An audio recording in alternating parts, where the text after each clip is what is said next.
അജ്ഞാത ജീവിയുടെ സാന്നിധ്യമുള്ള കഞ്ഞിക്കുഴി പഞ്ചായത്തിൽ MP ഡീൻ കുര്യാക്കോസിന്റെ നേതൃത്വത്തിൽ സർവകക്ഷി യോഗം ചേർന്നു. ജനങ്ങളുടെ ആശങ്കകൾ പരിഹരിക്കുന്ന കാര്യത്തിൽ ഉദ്യോഗസ്ഥർക്ക് വീഴ്ച സംഭവിച്ചതായി യോഗത്തിൽ MP കുറ്റപ്പെടുത്തി. കഴിഞ്ഞ കുറച്ചു ദിവസമായി കഞ്ഞിക്കുഴി പഞ്ചായത്തിലെ മഴുവടി ഉൾപ്പെടുന്ന മേഖലകളിലാണ് അജ്ഞാത ജീവിയുടെ സാന്നിധ്യമുണ്ടായത്.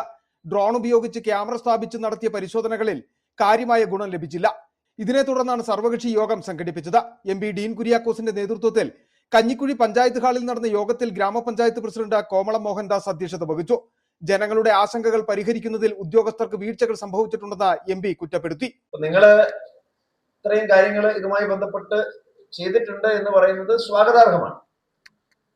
എന്നാൽ അക്കാര്യത്തിൽ ജനങ്ങളെ സംബന്ധിച്ചിടത്തോളം അവരുടെ ഭയാശങ്ക മാറുന്ന വിധത്തിലേക്ക് അത് വന്നിട്ടില്ല എന്നുള്ളത് വസ്തുതയാണ്. അത് നിങ്ങൾ അംഗീകരിക്കും.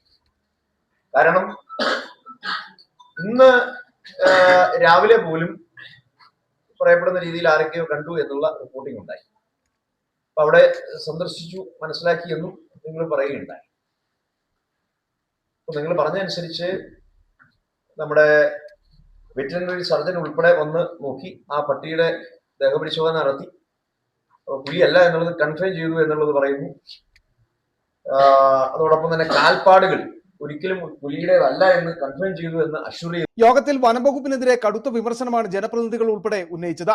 Munnar DFO Saju, Idukki block panchayat president Sandramol Jinny തുടങ്ങിയ സമൂഹത്തിന്റെ വിവിധ മേഖലകളിലുള്ളവർ യോഗത്തിൽ പങ്കെടുത്തു.